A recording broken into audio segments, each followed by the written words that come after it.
Game 2 between the Raptors and the Sixers was not much better than Game 1. Raptors lose Game 2, 112-97. And it was a lot worse than that.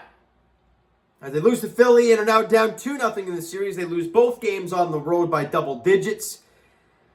And it's just, it looks ugly out there. Like, other than that, the great start to the game and the, a 15-0 run in the fourth quarter to bring it to 11. Other than those two stretches, the Raptors just weren't good enough.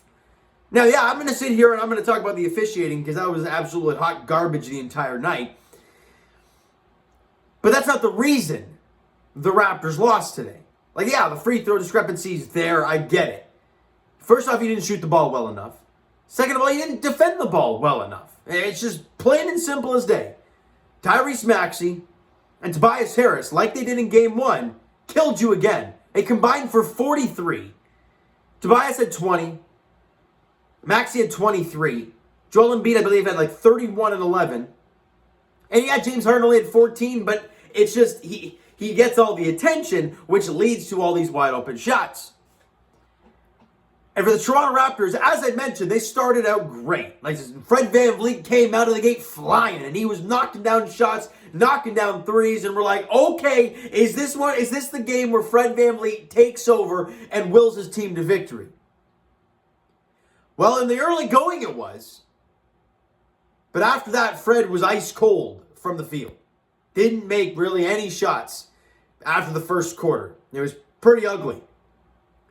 In that first quarter, Raptors actually win it 33-32. And the funny thing is, free throw discrepancy was ridiculous in that quarter. 12-0 at one point. The Raptors didn't get a free throw until the 2-minute mark. No. 3-4 minute mark. Something in and around there of the first quarter. Bottom line, I guess Philly is, one of the best defensive teams in all of basketball, even though their defensive rating is 12th. But I guess that's okay. Because they were at the line 12 times and Joel Embiid got there in double digits in the first quarter alone. And I'm like, they had 15 after the first quarter. They were on pace for 60 after the first quarter alone. And I'm like, is this really going to happen? And this is after the Raptors were stopping them a ton early on. But the reason they were still in the game was the free throws. And nobody can say otherwise because they scored 32 points in the quarter. 15 attempts from the free throw line. They might have knocked down, 13? 12, 13? Almost half of your points were from the free throw line.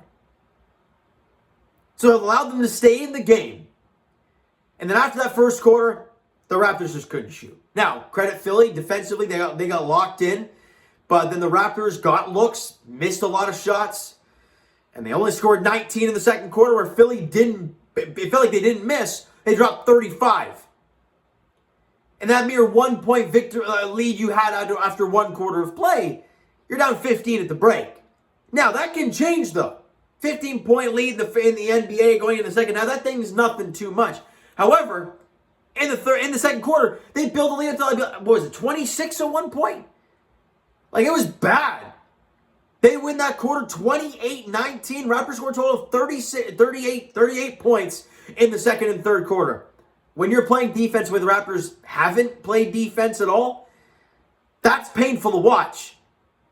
But if you're a Raptor fan and you're trying to take any positives out of this game moving forward, because really, you kind of have to, it's that for the first time in this series, defensively, they didn't do a horrendous job in the second half. I believe in the first game, they allowed 30-plus in every quarter.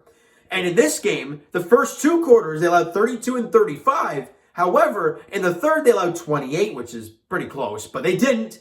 And in the fourth quarter, yeah, I get it. It was pretty meaningless at the time. You were down by 20-plus. I mean, it felt over at the time. But you only allowed 17.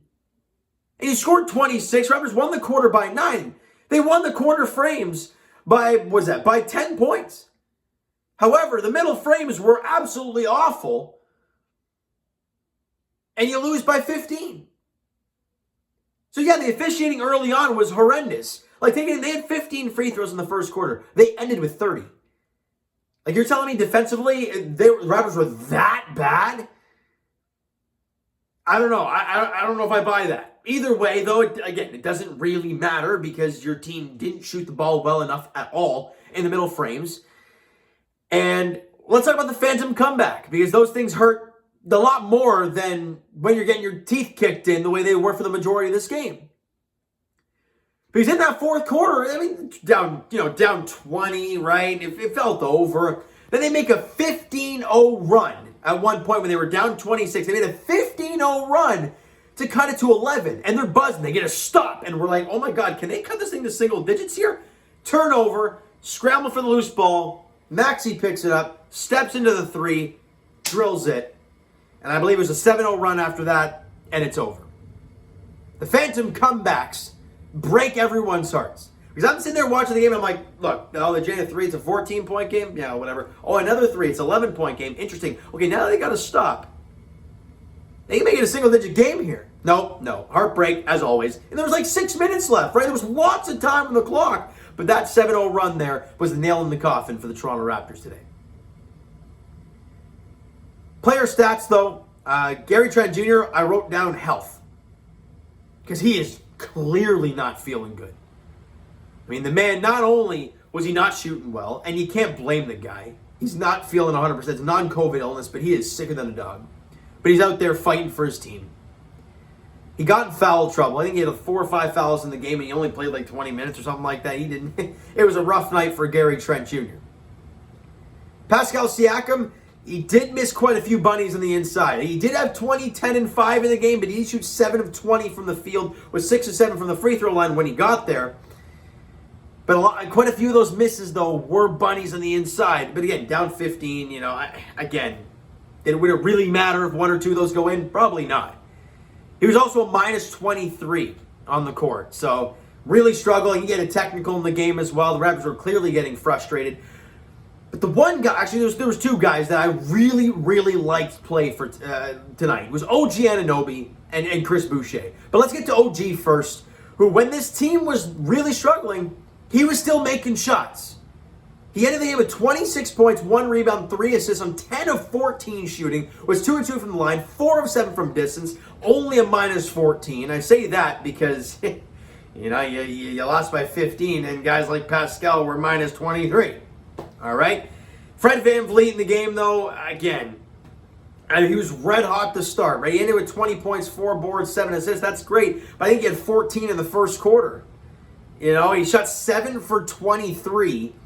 Was what? 1 of 2 from the line, 5 of 16 from three-point range. Gave me 3 steals and 2 blocks, but the really, really inefficient shooting, in the second, third, and fourth quarter just hurt the Toronto Raptors. And there was one play especially, I think they had 3 opportunities.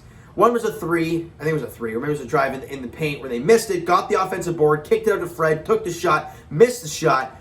They got the offensive rebound again, kicked it back out to Fred, and he looks, and I'm like, why are you looking, bro? Take that shot. And then he takes a shot, and he barely hits the front rim, and I'm like, I don't know. Fred doesn't usually miss stuff like that. And that was just rough to watch. He was a minus 17 while he was on the floor. But Chris Boucher, I thought was spectacular. Absolutely spectacular. 17 points, 8 boards in the game, shot 8 of 13 from the field. He was 8 of 13. He was crashing the glass, lots of energy, 1 of 3 from 3, 2 blocks in the game. If there was anything I was angry at Chris Boucher, it was the 1 3 that he took. Again, this is nitpicking, but I just don't know why he did it. Gets the ball, fakes it, steps inside, backs behind the three-point line and fades in the corner. I'm like, Boucher, who are you? I love you, Boucher, but take that first shot, that catch and shoot stuff. I don't know, off the dribble, I'm not really sure if I want Boucher taking a step-back fadeaway 3 from the corner. But he's feeling it, he's hot, and you're down by a ton, so what the hell, why not? I thought he was great. I thought OG was good. Thaddeus Young, you could clearly see he wasn't feeling good. Again, that finger was bothering him. Other than the little hook shot, flip shot he had, he struggled. I think it was like in minus 11 or something in like 8 minutes or something. Maybe it's even worse than that. But it was bad. Him and Gary, who were obviously doubtful for today's game, go out and play, and both guys really struggle. And I don't want to say they did more damage to the team, but they didn't really do anything good for the squad tonight, and it was really, really tough to watch. Team stats, we shot 43% from the field, 38 for 89 from the field. They shot 52%, 36 for 69. So the Raptors shot 20 more field goals. 20 more. Yet you were minus 18 in the free throw attempts. I don't get it. And you only took 2 more threes. So it's not like you were just chucking up 45, 50 threes. No, that didn't happen. Raptors shot 34% from 3, 11 for 32. They shot 47% from 3, 14 for 30. So they shot the ball extremely well. You got to give Philly credit. They shot the lights out again. They did great in game 1. They did great in game 2. But the free throw line, yet again, this discrepancy just destroying the Toronto Raptors tonight. I mean, they were minus double digits in the last game. And they were minus 18 in attempts and minus 16 in makes. We shot 83% from the line. That's great, but 10 of 12 is fine. But only 12 attempts on 89 shots, where you only took 2 more threes than Philly, but they shot 18 more free throw attempts. And at one point, I say that, and even those numbers are an understatement, because late in the fourth quarter, it was 30-8. So we had 4 free throws late in the game when it was absolutely meaningless. So it was quite sizable discrepancy. And you're giving the team so many free throw attempts, and they shoot the free throw. They shoot their free throws really, really well. So you're just at 26 points from the free throw line. I mean, it's really hard to win when that stuff's happening, right? Now, the Raptors did get back to part of their game again in the second half. They really did. +6 in the offensive boards, right? Where were they? +3 in second chance points. So you were kind of in a good rhythm there. You got that late in the game, which was nice to witness. +5 in turnovers. So they had 5 more turnovers than the Raptors. That's great. Problem, though, you were -1 in points off of the turnovers, so you weren't making them pay for turning the ball over. And that is what that's what the Raptors have been so good at this season, is making teams pay for them giving the extra possessions. And they didn't do that tonight. Points in the paint, Raptors were +12, but in the fast break, -12. And Raptor fans, I want to give you a little bit of a scenario here. Again, this is back to the free throw, discrepancy. We shot 12 free throws, right? 10 of 12. And Embiid shot 14. I'm just going to leave that there. And I'm going to let you guys be the judge of all this. But no matter what, I can sit here and talk about the officiating. I can sit here and talk about the free throw discrepancy. But in the end, the Raptors do not shoot the ball well at all from the field in the second and the third quarter. So, and that's the reason they lost this game. They dug in defensively in the fourth and late in the third. That's great. But you don't shoot the ball well enough, you're not going to win. It's that simple. And it's tough to watch. Game 3, though, is in Toronto. So you know what, Raptor fans? I'm going to give you guys this. This game's a must win if this team wants any sense of coming back in this series. Game 3 at home on Wednesday, 8 p.m. tip-off. We saw it happen back in 2019 against Milwaukee. I understand both teams are obviously very different. We're not playing Milwaukee, we're playing Philly. And this Raptor team is very different than the team that won the championship in 2019. I get that. However, in sports, crazy things can happen. The Raptors can go back home, stifle the Philadelphia 76ers, and win both. And then we're talking, holy crud, this series is new. What's going on here? Right? Remember in that Milwaukee series, right? Raptors had the lead in the fourth quarter, blew it, lost it, and got smoked in game 2 in Milwaukee, and came back home and won 2 in a row. And they ended up winning 4 in a row. Now, obviously, like I said, very different teams, but same sort of scenario. All right, Raptor fans, so you know what, guys? That is going to do it for this one. If you enjoyed the video, and not the game if you're a Raptor fan, but if you're a Philly fan and you love the game tonight, because you probably did, smack the like button anyways. Hit the subscribe button if you guys not already. Comment down below thoughts on the video, thoughts on the game, what you like, what you not like from today's game for the Toronto Raptors. The Twitter link is down below, so follow up, send me a DM, do all that great stuff. The Instagram link is also down below, so follow up there if you guys have not done so already. And I will talk to you guys.